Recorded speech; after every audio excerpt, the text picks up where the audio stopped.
ಆತ್ಮೀಯರೇ ನಮಸ್ಕಾರ. NTVಯ ಮಾತು ಮಂಥನ ಕಾರ್ಯಕ್ರಮಕ್ಕೆ ತಮಗೆಲ್ಲ ಆತ್ಮೀಯವಾದ ಸ್ವಾಗತ. ವೀಕ್ಷಕರೇ, ಬಣ್ಣದ ಜಗತ್ತು ಒಂಥರ ವಿಚಿತ್ರ, ವಿಶಿಷ್ಟ, ಬಹಳ ಆಕರ್ಷಣೀಯವಾಗಿರುವಂಥದ್ದು. ಎಲ್ಲರೂ ಕೂಡ ಈ ಬಣ್ಣದ ಜಗತ್ತಂದರೆ ಏನೋ ಒಂದು ರೀತಿಯ ಸೆಳೆತ, ಆಕರ್ಷಣೆ. ಅದರಲ್ಲೂ ಯುವ ಜನತೆಗಂತೂ ಸಿನಿಮಾದಲ್ಲಿ ನಟಿಸಬೇಕು, ಮಾಡಲಿಂಗ್ ಕ್ಷೇತ್ರದಲ್ಲಿ ಬರಬೇಕು, ಈ ರೀತಿಯ ಅನೇಕ ಆಸೆಗಳಿರುತ್ತೆ. ಅಂತಹ ಒಂದು ಮಲೆನಾಡಿನ ಪ್ರತಿಭೆ ಸಂಹಿತಾ ವಿನ್ಯ. ಇವತ್ತು ನಮ್ಮ ಜೊತೆ ಇದ್ದಾರೆ ಸಂಹಿತಾ ವಿನ್ಯ. ಅವರನ್ನ ನಮ್ಮ ಕಾರ್ಯಕ್ರಮಕ್ಕೆ ಸ್ವಾಗತ ಮಾಡೋಣ. Samhita Vinya, welcome to the show. Thank you NTV.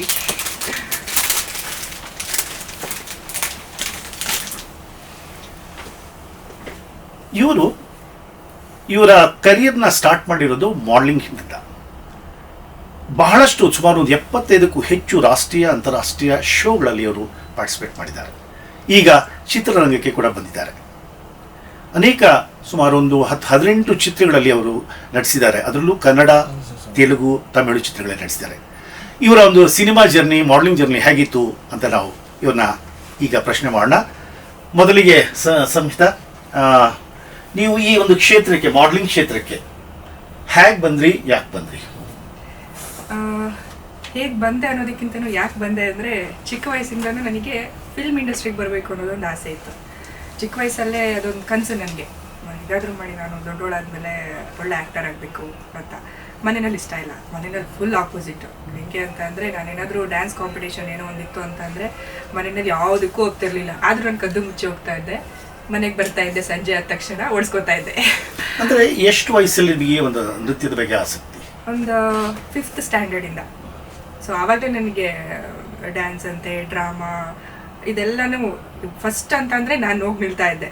Teachers ಕೇಳ್ತಾ ಇದ್ರು ಯಾರಿಗೆ ಇಷ್ಟ ಇದೆ ಪಾರ್ಟಿಸಿಪೇಟ್ ಮಾಡೋದಕ್ಕೆ ಅಂತ. ಮ್ಯಾಮ್ ನಾನು ಮನೆಯಲ್ಲಿ ಹೇಳ್ತಾ ಇದ್ರು, ಓಡಿಸ್ಕೋತಾ ಇದ್ದೆ. ಓಡಿಸ್ಕೊಂಡೆ ಕೊನೆಗೆ ಇವಾಗ ನಾನು ಏನು ಅಂದ್ಕೊಂಡಿದ್ದು ಚಿಕ್ಕ ವಯಸ್ಸಲ್ಲಿ ಅದನ್ನೇ ಆಗಿದ್ದೀನಿ. ಆ್ಯಕ್ಟರ್ ಆಗಬೇಕಿತ್ತು. ಮಾಡಲಿಂಗ್ ಅನ್ನೋದು ಅಷ್ಟು ನನಗೆ ಇಂಟ್ರೆಸ್ಟ್ ಇರಲಿಲ್ಲ. ಅದು ನಾನು ಏನೋ ಬಯಸದೇ ಬಂದ ಭಾಗ್ಯ ಅಂತ ಹೇಳ್ಬೋದು. ಅದನ್ನ ಹೇಗೆ ಬಂತು ಅದು ಆಫರ್? ಹೇಗೆ ಬಂತು? ನನ್ನ ಕಾಲೇಜ್ ಡೇಸ್ ಮುಗೀತು. ಅದಾದಮೇಲೆ ನನ್ನ ಕಾಲೇಜ್ ಫ್ರೆಂಡ್ಸಲ್ಲೇ ಒಂದು ಹಾಸನ್ ಓದ್ತಾ ಇದ್ದಿದ್ದು ಆ ಟೈಮಲ್ಲಿ.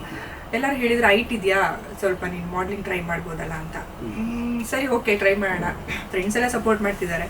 ಆ ಟೈಮಲ್ಲಿ ಸ್ಟಾರ್ಟಪ್, ಬಿಗ್ ಬಜಾರ್, ಈ ಥರ ಎಲ್ಲ ಸ್ಟಾರ್ಟ್ ಆಗ್ತಾ ಇತ್ತು.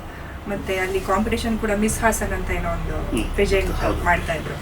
ಅದಕ್ಕೆಲ್ಲ ಪಾರ್ಟಿಸಿಪೇಟ್ ಮಾಡಿದೆ. ಪ್ರೈಸ್ ಬಂತು, ಫಸ್ಟ್ ಪ್ಲೇಸ್ ಬಂತು. ಅಲ್ಲಿಂದ ನನಗೆ ಇಂಟ್ರೆಸ್ಟ್ ಜಾಸ್ತಿ ಆಯಿತು. ಅದಾದಮೇಲೆ ನನಗೆ ಕೆಲವೊಂದು ಏನು ಈ ಥರ ಬಿಗ್ ಬಜಾರ್ ಮತ್ತು ರೆಟ್ರೋ ಈ ಥರ ಎಲ್ಲ ಮೊದಲ ಪ್ರೆಸೆಂಟ್ ಎಲ್ಲ ಫಸ್ಟ್ ಪ್ರೈಸ್. ಹೌದು. ಹಾಗಾಗಿ ಇಂಟ್ರೆಸ್ಟ್ ಬಂದಿದ್ದು ನನಗೆ. ಸೊ ಮಾಡ್ಬೋದಲ್ವಾ, ಓಕೆ, ಹೈಟ್ ಇನ್ನೇನೇನು ಬೇಕೋ ಅದಕ್ಕೆ ಎಲ್ಲ ಲಕ್ಷಣಗಳು ನನ್ನಲ್ಲಿ ಇತ್ತು. ಮತ್ತು ನನಗೊಂದು ಕಾನ್ಫಿಡೆಂಟ್ ಇತ್ತು, ಓಕೆ ಮಾಡ್ಬೋದು ಅಂತ. ನನ್ನ ಎಜುಕೇಷನ್ ಮುಗೀತು. ಮುಗಿಸಿದ ತಕ್ಷಣ ಬ್ಯಾಂಗ್ಳೂರ್ಗೆ ಬಂದೆ. ಬ್ಯಾಂಗ್ಳೂರ್ ಬಂದಮೇಲೆ ಕೆಲವೊಂದಷ್ಟು ಮಾಡಲಿಂಗ್ ಏಜೆನ್ಸೀಸ್ ಎಲ್ಲ ಕಾಂಟ್ಯಾಕ್ಟ್ ಮಾಡಿ ಅಲ್ಲಿಂದ ಸ್ಟಾರ್ಟಪ್ ಮಾಡಿದೆ. ನೀವೊಂದು ಮಾತು ಹೇಳಿದ್ರಿ ಆಗಲೇ, ಮನೇಲಿ ಇಷ್ಟ ಇರಲಿಲ್ಲ, ಆದರೂ ನನಗೆ ಆಸಕ್ತಿ ಇತ್ತು ನಮ್ಮೊಂದಂತ. ಈ ಫಸ್ಟ್ ನೀವು ಪ್ಲೇಸ್ ಬಂದಾಗ ಮನೆಯವರ ರಿಯಾಕ್ಷನ್ ಹೇಗಿತ್ತು? ನಿಜ ಹೇಳಬೇಕು ಅಂದರೆ ಮನೆ ಬಿಟ್ಟು ಬಂದಿದ್ದು ನಾನು.